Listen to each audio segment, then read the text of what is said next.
Hello everyone, welcome to exam forum के आज इस वीडियो में हम 10 अक्टूबर 2019 से करंट अफेयर्स के क्वेश्चन डिस्कस करेंगे। और आज के इस वीडियो का जो पीडीएफ फाइल है आपको नीचे डिस्क्रिप्शन बॉक्स में मिल जाएगा, आप वहां से डाउनलोड कर सकते हैं। तो चलिए शुरू करते हैं आज का वीडियो।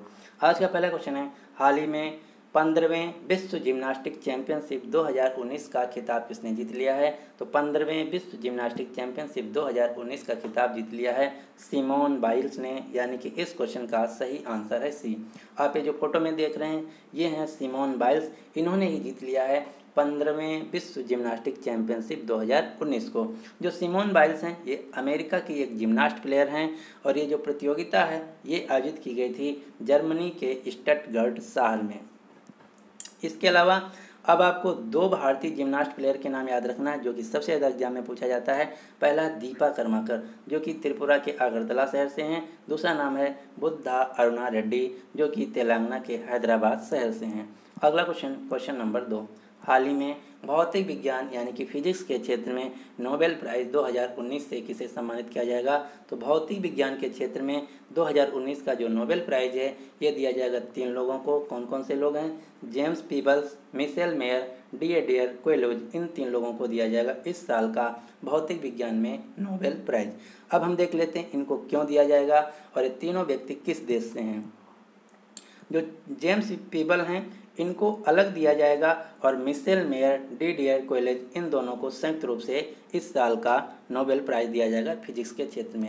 जो जेम्स पीबल हैं इनको दिया जाएगा इनके theoretical discovery about the evolution of universe, यानी कि भौतिक ब्रह्मांड के विज्ञान में सैद्धांतिक खोज के लिए जेम्स पीबल को, और मिशेल मेयर, डीएडियर क्वेलोज जो कि स्विस एस्ट्रोनॉमर हैं इनको दिया जाएगा इनके discovery of the first planet beyond our solar system, यानी कि इन्होंने एक सौर प्रकार के तारे की परिक्रमा करने वाले एक्सोप्लैनेट की खोज की है, इसीलिए इन दोनों लोगों को दिया जाएगा फिजिक्स में इस साल का नोबेल प्राइज़। तो ये नाम आपको याद रखना है। कल मैं आपको बताया था मेडिसिन के क्षेत्र में जो नोबेल प्राइज़ 2019 का दिया गया है। एक बार फिर से रिवीजन कर लेते हैं। Peter J Radcliffe, William J Kaelin, Gregg L Semenza, इन 3 लोगों को इस साल का मेडिसिन यानी कि औषधि फिजियोलॉजी के क्षेत्र में नोबेल प्राइज़ दिया जाएगा। किस लिए दिया जाएगा? इन्होंने ये खोजा कि जो हमारी सेल होती है, कोशिका होती है, वो ऑक्सीजन के साथ रिएक्ट करके कैसे काम करती है,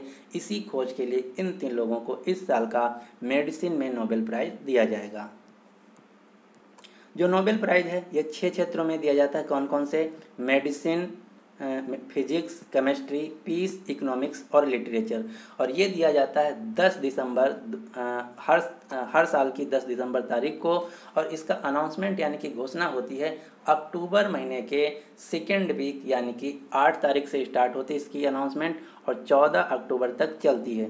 अभी तक 3 क्षेत्रों में इसकी अनाउंसमेंट हो चुकी है। कौन कौन से? मेडिसिन, फिजिक्स और केमिस्ट्री के क्षेत्र में। लेकिन अभी तक हम मेडिसिन और फिजिक्स के क्षेत्र में डिस्कस किया है। जो केमिस्ट्री का क्षेत्र है उसके बारे में हम कल डिस्कस करेंगे।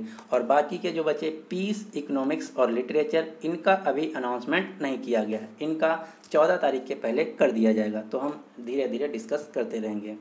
और 2-3 फैक्ट आपको नोबेल प्राइज़ से याद रखना जो कि सबसे ज़्यादा एग्जाम में पूछा जाता है। सबसे पहला क्वेश्चन यही पूछा जाता है कि नोबेल प्राइज़ की शुरुआत किस साल से हुई? तो सबसे पहले नोबेल प्राइज़ 1901 में दिए गए थे। ये क्यों दिए जाते हैं और किसकी याद में दिए जाते हैं? तो नोबेल प्राइज़ अल्फ्रेड नोबेल जिन्होंने डायनामाइट की खोज की थी उनकी याद में हर साल 10 दिसंबर को दिए जाते हैं। और एक क्षेत्र में नोबेल प्राइज़ मैक्सिमम 3 लोगों को दिया जा सकता है, इससे ज़्यादा एक क्षेत्र में नोबेल प्राइज़ नहीं दिया जा सकता। पिछले साल यानी कि 2018 में साहित्य, लिटरेचर के क्षेत्र में कोई भी नोबेल प्राइज़ नहीं दिया गया था। तो ये आपको क्वेश्चन याद रखना है। अब कुछ क्वेश्चन की हम बात कर लेते हैं नोबेल प्राइज़ की जो कि भारत से यानी कि इंडिया से रिलेटेड हैं। यहाँ से 2-3 क्वेश्चन बनते हैं। सबसे पहला क्वेश्चन ये बनता है कि भारत में किस व्यक्ति को सबसे पहले नोबेल प्राइज़ दिया गया था? यहाँ से 3 चीज़ें पूछा जाता है, किस क्षेत्र में दिया गया, किस वर्ष में दिया गया और किस व्यक्ति को दिया गया। तो किसी भी भारतीय को सबसे पहले 1913 में रविन्द्रनाथ टैगोर जी को इनकी पुस्तक गीतांजलि के लिए साहित्य के क्षेत्र में नोबेल प्राइज़ दिया गया था। उसके बाद सीवी रमन को फिजिक्स में 1930 में दिया गया, मदर टेरेसा को शांति के क्षेत्र में 1979 में दिया गया, अमर्त्य सेन को अर्थशास्त्र के क्षेत्र में 1998 में दिया गया, कैलाश सत्यार्थी को शांति के क्षेत्र में 2014 में दिया गया। अब तक की टोटल 5 भारतीयों को नोबेल प्राइज़ दिया जा चुका है। ये हैं वो 5 भारतीय जो 100% इनकी जो सिटीजनशिप है वो नेशनलिटी है, इंडियन है। इसके अलावा 3-4 और व्यक्ति हैं जो पैदा तो भारत में हुए लेकिन जिस समय उनको अवार्ड दिया गया वो किसी दूसरे देश की नागरिकता ले चुके थे। तो मूल रूप से अभी तक 5 ही भारतीयों को नोबेल प्राइज़ दिया जा चुका है। तो ये आपको सीक्वेंस, डेट और किस क्षेत्र में दिया गया आपको पूरा याद रखना है। अगला क्वेश्चन नंबर 3। हाल ही में विश्व प्रतिस्पर्धा सूचकांक, जिसको इंग्लिश में बोला जाता है ग्लोबल कॉम्पिटिटिवनेस इंडेक्स 2019 में कौन सा देश शीर्ष पे रहा। जो सूचकांक होता है, इंडेक्स होता है, इसका मतलब होता है कंपैरिजन, एक देश का दूसरे देश का उस विषय में कंपैरिजन।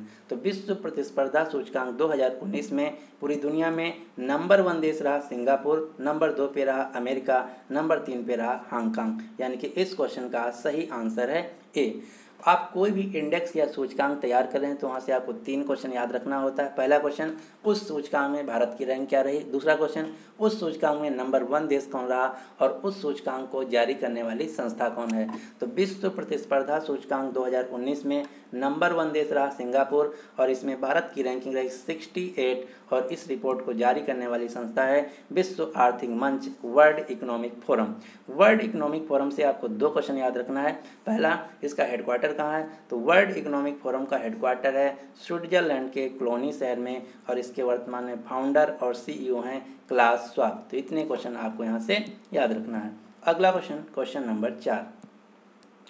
हाल ही में पुर्तगाल के नए प्रधानमंत्री के रूप में किसे चुना गया है। तो पुर्तगाल के नए प्रधानमंत्री के रूप में अभी चुना गया है एंटोनियो कोस्टा को। यानी कि इस क्वेश्चन का सही आंसर है सी। आप ये जो फोटो में देख रहे हैं ये हैं एंटोनियो कोस्टा, जो कि पुर्तगाल देश के नए प्रधानमंत्री बने हैं। एक्चुअली ये दोबारा से चुने गए हैं, इससे पहले भी एंटोनियो कोस्टा ही पुर्तगाल देश के प्रधानमंत्री थे। जो पुर्तगाल देश है ये यूरोप महाद्वीप का देश है, इसकी राजधानी है लिस्बन और यहाँ जो मुद्रा चलती है उसका नाम है यूरो। अब आपको पुर्तगाल देश से 2 से 3 क्वेश्चन याद रखना है जो कि सबसे ज़्यादा एग्जाम में पूछे जाते हैं। सबसे पहला क्वेश्चन, भारत आने वाले यूरोपियंस में सबसे पहला देश कौन था। तो भारत आने वाले यूरोपियंस जैसे पुर्तगाल, इंग्लैंड, फ्रांसीसी, डच, इन सब में सबसे पहला देश था पुर्तगाल। दूसरा क्वेश्चन ये पूछा जाता है कि भारत से जाने वाले यूरोपियंस में से सबसे आखिरी में कौन गया। तो सबसे आखिरी में भारत छोड़ने वाले भी यूरोपियन पुर्तगाल थे। तो ये दोनों क्वेश्चन आपको याद रखना है। जो वास्को डी गामा था जो कि 1498 को कालीकट बंदरगाह पे आया था, वो भी एक पुर्तगीज ही व्यक्ति था। तो आपको याद रखना है भारत में यूरोपियंस जो आए उनमें से सबसे पहले पुर्तगाल आए और सबसे बाद में जो गए वो भी पुर्तगाली थे। पुर्तगालियों ने भारत को 1961 में छोड़ा, जबकि जो हमारा देश था वो 1949 में आज़ाद हो गया था। 1969 में छोड़ा और ये कौन सा राज्य था जहाँ ये राज्य करते थे। तो ये था गोवा राज्य, जहाँ पर ये राज्य करते थे। और दूसरा क्वेश्चन ये पूछा जाता है कि जो गोवा राज्य था ये किस देश के लोगों की कॉलोनी थी। तो गोवा पुर्तगाल की कॉलोनी थी जो कि 1961 में छोड़े। दूसरा क्वेश्चन ये पूछा जाता है कि जो पौंडीचेरी था वो किसकी कॉलोनी थी। तो पौंडीचेरी फ्रेंच लोगों की कॉलोनी थी, गोवा पुर्तगीज की कॉलोनी थी जो कि 1961 में छोड़े। तो ये 3-4 क्वेश्चन आपको याद रखना है। अगला क्वेश्चन नंबर 5। हाल ही में किस म्यूचुअल कंपनी ने अपना नाम बदलकर निप्पॉन इंडिया म्यूचुअल फंड रखा है। तो अभी जो रिलायंस म्यूचुअल फंड है इसका नाम बदलकर रख दिया गया है निप्पॉन इंडिया म्यूचुअल फंड। ऐसा क्यों किया गया। तो जो निप्पॉन लाइफ इंश्योरेंस कंपनी एक जापानीज इंश्योरेंस कंपनी है, इसने रिलायंस म्यूचुअल जो फंड था इसमें 75% स्टेक खरीद लिया है, इसलिए इसका नाम बदलकर रिलायंस म्यूचुअल फंड से निप्पॉन इंडिया म्यूचुअल फंड रख दिया है। यानी कि इस क्वेश्चन का सही आंसर है बी। और एक क्वेश्चन और आपको याद रखना है जो कि अभी एक एग्जाम हुआ था उत्तर प्रदेश में। यूपी ट्रिपल एस सी चकबंदी अधिकारी का। उसमें एक क्वेश्चन पूछा गया था कि जो जल शक्ति मंत्रालय है इसका पुराना नाम क्या था। तो जो पहले मंत्रालय था इसका नाम था ministry of water resource, river development and Ganga rejuvenation. इसका नाम बदल कर रखा गया है, नया नाम जल शक्ति मंत्रालय। ये क्वेश्चन पूछा गया था अभी अभी यूपी के एग्जाम में, जिसके वर्तमान में मंत्री हैं गजेंद्र सिंह शेखावत। अगला क्वेश्चन नंबर 6, हाल ही में एशिया पर्यावरण परिवर्तन पुरस्कार 2019 के लिए किसे चुना गया है।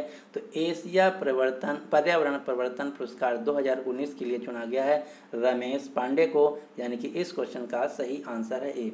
आप ये जो फोटो देख रहे हैं ये हैं रमेश पांडे, जो कि एक इंडियन फॉरेस्ट ऑफिसर हैं और ये वर्तमान में लखनऊ उत्तर प्रदेश में वन संरक्षक और जैव विविधता बोर्ड के सचिव के रूप में कार्यरत हैं। इनको ये अवार्ड क्यों दिया जाएगा, ये भी क्वेश्चन इंपॉर्टेंट है। तो ये जो एशिया पर्यावरण परिवर्तन पुरस्कार है इनको दिया जाएगा, इन्होंने शिकारियों के खिलाफ जांच व खुफिया जानकारी एकत्र करने के लिए एशिया पर्यावरण परिवर्तन पुरस्कार दिया जाएगा। तीसरा क्वेश्चन ये बनता है कि जो एशिया पर्यावरण परिवर्तन पुरस्कार ये किसके द्वारा दिया जाएगा। तो ये दिया जाएगा UNEP, जिसका फुल फॉर्म है यूनाइटेड नेशंस एनवायरनमेंट प्रोग्राम, जिसको हिंदी में बोला जाता है संयुक्त राष्ट्र पर्यावरण कार्यक्रम। इसी के द्वारा रमेश पांडे जी को दिया जाएगा एशिया पर्यावरण परिवर्तन पुरस्कार। जो UNEP है इसका मुख्यालय है केन्या की राजधानी नैरोबी में और इसकी वर्तमान में हेड हैं इंगर एंडरसन, जिनकी नियुक्ति हुई थी अभी अभी 2 महीना पहले मार्च 2019 में। तो ये भी क्वेश्चन इंपॉर्टेंट है, आपको याद रखना है UNEP की हेड कौन है। तो उत्तर होगा इंगर एंडरसन। अगला क्वेश्चन नंबर 7, हाल ही में ऑस्ट्रेलिया में भारत का नया राजदूत किसे नियुक्त किया गया है। तो ऑस्ट्रेलिया देश के लिए भारत के नए एम्बेसडर बने हैं अनमोला गीतेश शर्मा, यानी कि इस क्वेश्चन का सही आंसर है बी। आप ये जो फोटो में देख रहे हैं ये हैं अनमोला गीतेश शर्मा, इनको अभी अभी भारत का ऑस्ट्रेलिया में राजदूत नियुक्त किया गया है। जो ऑस्ट्रेलिया देश है इसके वर्तमान में प्राइम मिनिस्टर हैं स्कॉट मॉरिसन, यहाँ की राजधानी है कैनबरा और ऑस्ट्रेलिया देश की मुद्रा का नाम है ऑस्ट्रेलियन डॉलर। और ऑस्ट्रेलिया देश का एक राज्य जिसका नाम है विक्टोरिया। विक्टोरिया में SBI बैंक भारत का पहला बैंक बना है जिसने अपना ब्रांच खोला है। अगला क्वेश्चन नंबर 8, हाल ही में विश्व डाक दिवस, जिसको इंग्लिश में बोला जाता है वर्ल्ड पोस्ट डे, कब मनाया गया है। तो विश्व डाक दिवस, जिसको इंग्लिश में बोला जाता है वर्ल्ड पोस्ट डे, ये मनाया गया 9 अक्टूबर को, यानी कि इस क्वेश्चन का सही आंसर है सी। अब दूसरा क्वेश्चन ये बनता है कि 9 अक्टूबर को ही क्यों मनाया गया और ये जो विश्व डाक दिवस है ये क्यों मनाया जाता है। तो इसका उद्देश्य है लोगों और व्यापारियों के जो रोज़मर्रा के डाक विभाग से जुड़े हुए कार्य हैं उनको निपटाने के लिए, उनकी भूमिका को याद दिलाने के लिए प्रतिवर्ष जो यूनाइटेड नेशंस है विश्व डाक दिवस 9 अक्टूबर को मनाता है। 9 अक्टूबर को ही क्यों? क्योंकि जो 9 अक्टूबर है, 9 अक्टूबर 1874 में यूनिवर्सल पोस्टल यूनियन की स्थापना हुई थी स्विस की राजधानी बर्न में। अब हम देख लेते हैं कि यूनिवर्सल पोस्टल यूनियन क्या है। तो इसको शॉर्ट में बोला जाता है UPU। पूरी दुनिया में जो पोस्ट होता है उसके जो गवर्निंग बॉडी है उसके लिए सबसे बड़ी governing body universal post union, जो कि यूनाइटेड नेशंस की संस्था है, जो कि पूरी दुनिया के जो पोस्टल सिस्टम है उनको कोऑर्डिनेट करता है। इसी की स्थापना हुई थी 9 अक्टूबर 1874 को, इसीलिए प्रतिवर्ष 9 अक्टूबर को मनाया जाता है वर्ल्ड पोस्ट डे, यानी कि विश्व डाक दिवस। अगला क्वेश्चन नंबर 9, हाल ही में गंगा आमंत्रण अभियान को किसने लॉन्च किया है। तो गंगा आमंत्रण अभियान को अभी अभी लॉन्च किया गया है जल शक्ति मंत्रालय के मंत्री गजेंद्र सिंह शेखावत के द्वारा, यानी कि इस क्वेश्चन का सही आंसर है बी। अब हम देख लेते हैं कि गंगा आमंत्रण मंत्रालय क्या है। तो गंगा आमंत्रण मंत्रालय के अंतर्गत जो अभियान शुरू किया गया है इसमें 1 महीना तक राफ्टिंग और नौका चालन अभियान किया जाएगा गंगा नदी के अंतर्गत, जिसमें उत्तराखंड के देवप्रयाग से लेकर पश्चिम बंगाल में गंगा सागर तक करीब 2500 किलोमीटर की दूरी तय की जाएगी, जिसका उद्देश्य होगा जो कि एक सामाजिक अभियान है जिसका उद्देश्य होगा गंगा पुनर्जीवन और जल संरक्षण का संदेश। तो यही है गंगा आमंत्रण अभियान, जिसको लॉन्च किया गया है गजेंद्र सिंह शेखावत के द्वारा। जो गंगा नदी है ये भारत की सबसे लंबी नदी है, इसकी लंबाई लगभग 2500 किलोमीटर है और ये उत्तराखंड से निकलती है और ये फाइनली पश्चिम बंगाल में जाकर अरब सागर में बंगाल की खाड़ी में गिर जाती है। जो गंगा नदी है 5 राज्यों से होकर गुजरती है। कौन कौन से हैं? उत्तराखंड, उत्तर प्रदेश, बिहार, झारखंड, पश्चिम बंगाल, ये 5 राज्यों से होकर गंगा नदी निकलती है। अगला क्वेश्चन, क्वेश्चन नंबर 10। हाल ही में अंतर्राष्ट्रीय सहकारी व्यापार मेला 2019 किस देश में आयोजित किया जाएगा? तो अंतर्राष्ट्रीय सहकारी व्यापार मेला जो है 2019 का, इसका आयोजन यानी कि इसका मेजबान देश होगा अपना भारत, यानी कि इस क्वेश्चन का सही आंसर है सी। अब हम देख लेते हैं क्या है। तो इसको इंग्लिश में बोला जाता है India international cooperative trade fair 2019, जिसका आयोजन किया जाएगा भारत में। अब दूसरा क्वेश्चन ये है कि भारत में कहाँ? तो इसका आयोजन भारत में किया जाएगा नई दिल्ली में, और ये पहली बार हो रहा है कि जो इंटरनेशनल कोऑपरेटिव ट्रेड फेयर है इसका आयोजन भारत में किया जाता है। तो ये 2 क्वेश्चन आपको याद रखना है। अंतर्राष्ट्रीय सहकारी व्यापार मेला जिसका पहली बार भारत में आयोजन किया जा रहा है, कहाँ पर? नई दिल्ली में। इसमें लगभग 25 देशों से ज़्यादा देश पार्टिसिपेट कर रहे हैं, जिसमें से चीन, यूके, ऑस्ट्रेलिया, अमेरिका, ये सभी देश पार्टिसिपेट करेंगे। अगला क्वेश्चन, क्वेश्चन नंबर 11। हाल ही में फेसलेस ई असेसमेंट स्कीम को किसने शुरू किया है? फेसलेस ई असेसमेंट स्कीम जो है इसको शुरू किया गया है CBDT के द्वारा, यानी कि इस क्वेश्चन का सही आंसर है सी।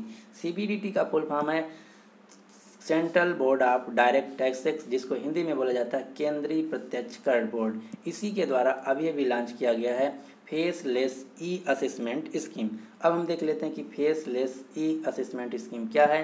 तो ये जो स्कीम है इसके तहत जो सेंट्रल बोर्ड आप डायरेक्ट टैक्सेस यानी कि CBDT के जो काम होते थे पहले मैनुअल होते थे, अब उनको ऑटोमेटिक कर दिया गया है, यानी कि अब वो जो काम है अब कोई आदमी नहीं करेगा, उसको आर्टिफिशियल इंटेलिजेंसी के थ्रू किया जाएगा। यानी कि जो टैक्सेस करों का आकलन है उसको अब मानव ना करके कंप्यूटर करेगा। इसी का नाम रखा गया है फेसलेस ई असेसमेंट स्कीम, जिसको लॉन्च किया गया है CBDT के द्वारा। CBDT के वर्तमान में चेयरमैन है प्रमोद चंद्र मोदी और इनको शॉर्ट में लिखा जाता है PC मोदी। तो ये नाम आपको याद रखना है। अगला क्वेश्चन, क्वेश्चन नंबर 12। हाल ही में इंटरनेशनल क्रिकेट में अपना 20वां साल पूरा करने वाली पहली महिला क्रिकेटर कौन बनी है? तो अभी अभी अंतर्राष्ट्रीय क्रिकेट में अपने 20 वर्ष करियर के पूरे करने वाली पहली महिला क्रिकेटर बनी है भारत से मिताली राज, यानी कि इस क्वेश्चन का सही आंसर है बी। जो मिताली राज हैं ये राजस्थान राज्य से हैं और इन्होंने अभी अभी T20 फॉर्मेट से संन्यास लिया है और ये वर्तमान में भारत की जो महिला क्रिकेट टीम है इसकी ODI और टेस्ट फॉर्मेट की कैप्टन भी हैं। तो आपको याद रखना है मिताली राज क्रिकेट के इतिहास में पहली महिला बनी है जिन्होंने अपने 20 साल करियर के पूरे किए हैं। इसके अलावा 2 क्वेश्चन और आपको याद रखना है। अभी अभी मैंने कल या परसों आपसे डिस्कस किया था 100 T20 मैच खेलने वाली पहली भारतीय क्रिकेटर बनी हैं हरमनप्रीत कौर, जो कि पंजाब राज्य से हैं। तो ये थे आज के करंट अफेयर्स के क्वेश्चन। अब आपके लिए क्वेश्चन है, क्वेश्चन क्या है कि हाल ही में देश का पहला ई कचरा क्लिनिक यानी कि ई वेस्ट क्लिनिक किस शहर में स्थापित किया जाएगा? तो इस क्वेश्चन का जो सही आंसर है आपको नीचे कमेंट बॉक्स में देना होगा। जब आप उत्तर देते हैं कमेंट बॉक्स में तो आप उसके साथ जितनी भी रिलेटेड जानकारियां हैं वो ज़रूर लिखा करो, जिससे अगर आपको नहीं याद है तो गूगल करेंगे तो वो जो जानकारी आपको याद हो जाएगी। तो आप जब आंसर दिया करो तो आप डिटेल के साथ दिया करो। अगर हमारा जो वीडियो है आपको अच्छा लगा तो प्लीज़ इस वीडियो को लाइक कीजिए और अपने सभी दोस्तों के साथ जो किसी भी एग्ज़ाम की तैयारी करें उनके साथ शेयर जरूर कीजिए। अगर आप हमारे चैनल पे एग्जाम फॉर्म अकेडमी पे आप नए हैं तो आप इसको सब्सक्राइब करके नोटिफिकेशन बेल को ऑन रखिएगा, जिससे कि हर वीडियो की आपको नोटिफिकेशन मिलती रहे। So finally thanks for watching and good luck for exam.